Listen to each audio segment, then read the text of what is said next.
بسم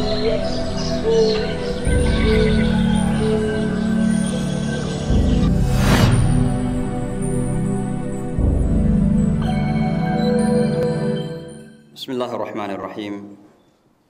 السلام عليكم ورحمة الله وبركاته. نحمده ونصلي على رسوله الكريم. ما بعد، قال الله تعالى في كتابه الجليل: يا أيها الذين آمنوا اتقوا الله حق تقاته ولا تموتن إلا وأنتم مسلمون واعتصموا بحبل الله جميعا ولا تفرقوا إلى آخر الآية. صدق الله العلي العظيم.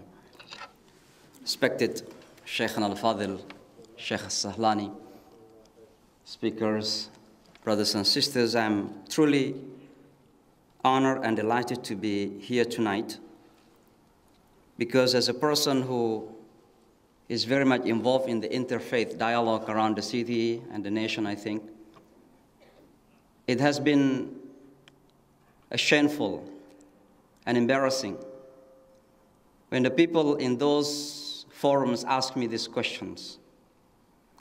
Why you don't attempt, why you don't try to build a communication between these, particularly as Muslims, I say as Muslims, happen to call themselves Sunni, happen to call themselves Shia. They wanted to say, clean your house first.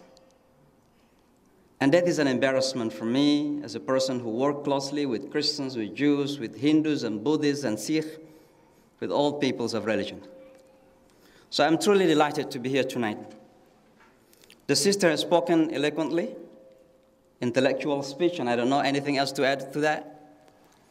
But let me just go directly to some problems that probably we have in our community as Muslims as a whole. Why these tendencies of sectarianism occur in our community that leads into conflict, tension, and even, sorry to say, bloodshed around the world. There are many points to mention, but I'd like to mention at least 4. Number 1, history is very important to be appreciated. And the Quran is full of history. But what we need to deal with the history is to take lessons and to learn from it.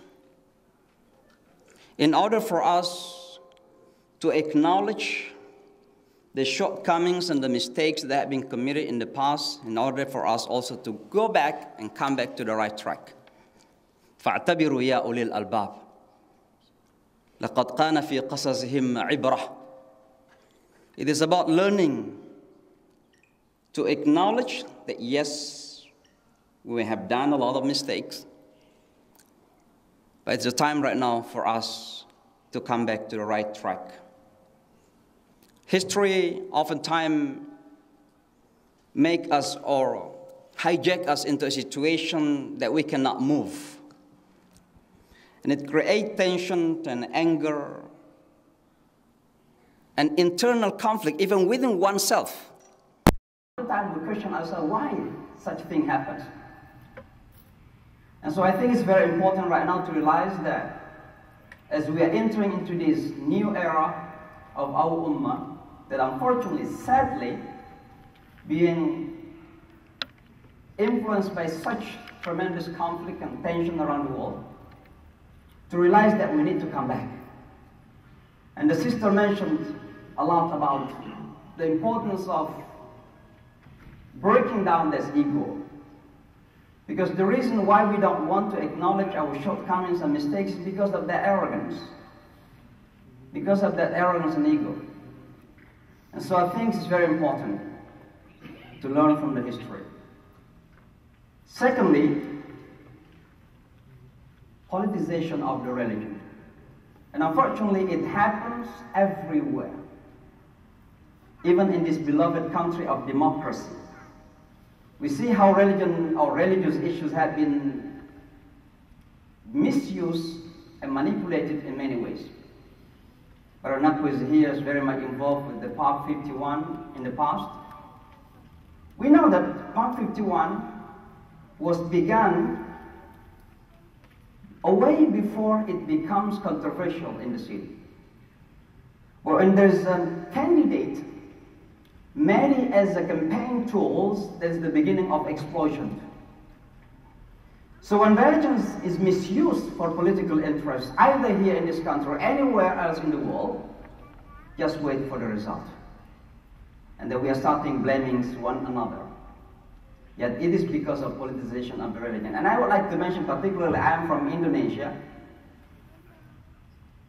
And recently there is a big issue about Shia community in Indonesia. They have been expelled from one of the cities. Their homes taken out, expelled.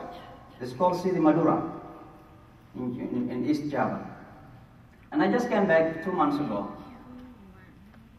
I asked the people what really happens. These people have lived there for hundreds of years. And they could not even give answer. And the only answer is because there are certain political forces behind the scene who try to manipulate the sentiment of the people with an assumption that when you please the majority, you are going to get the votes. So look at the politicization of the religion. This is number 2. I don't want to be prolonged about this. Number 3, my brothers and sisters, is certainly media. Media doesn't help us at all. I hope tomorrow they will be on the front page of Daily News or New York Post that, mashallah, Muslims are coming together. They are trying to build these bridges. I hope so. When I received the rabbi come to the Islamic Center of New York, I embraced him as my brother in humanity. You didn't see that in the front page of New York Times. But all of a sudden, someone from the mountain in Peshawar talk badly about the Jew, then you will see that in the front page of New York Times. That is the way media present our community. They create tensions and conflict between communities. Media is so powerful, my brothers, and that's why Allah reminds us in the Holy Quran, "In ja'akum fasiqun binaba'in fatabayyanu." You have to take care of the media. But the last one is very crucial. And it is about understanding our religious texts.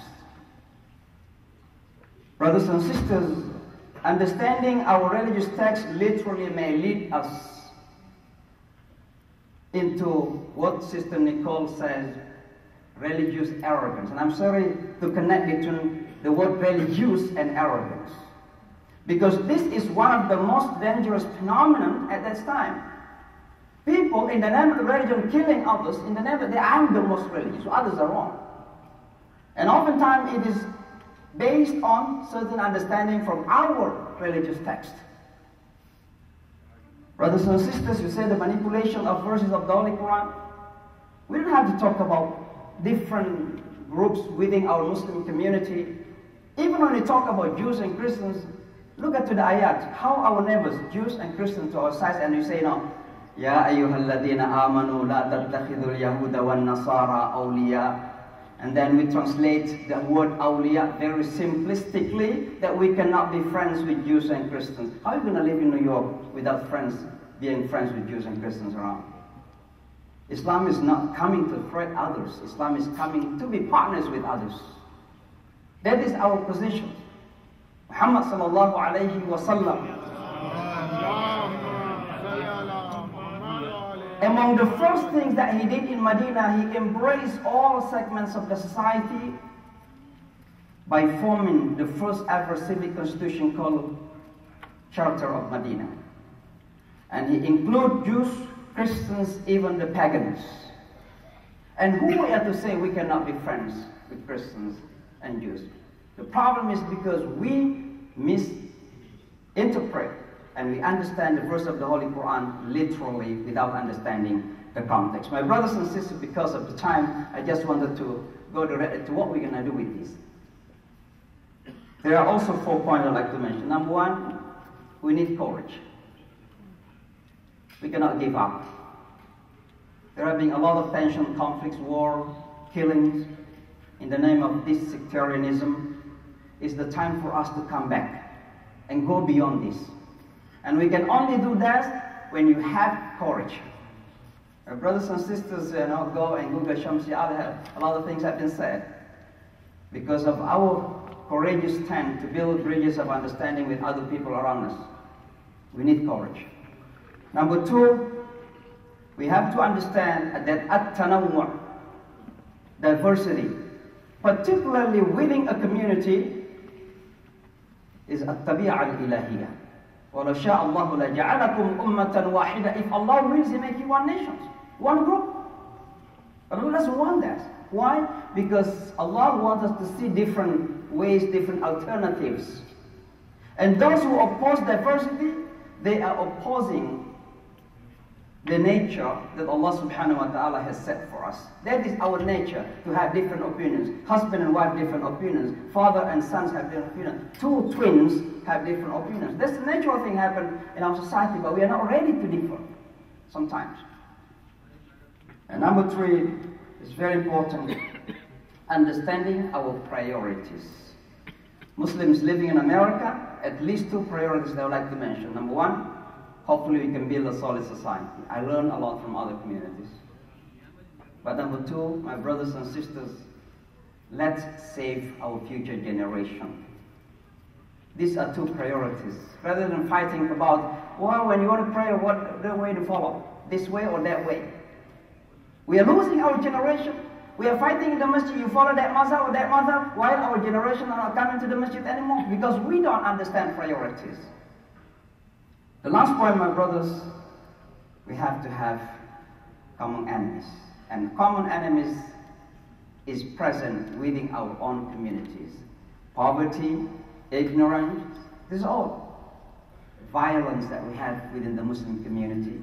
These are all common enemies that you have. So we have to come back together to combat those common enemies of this Ummah of Muhammad sallallahu alayhi wa sallam. Wa akhiru da'wana alhamdulillah. Assalamu alaikum wa rahmatullahi wa barakatuh.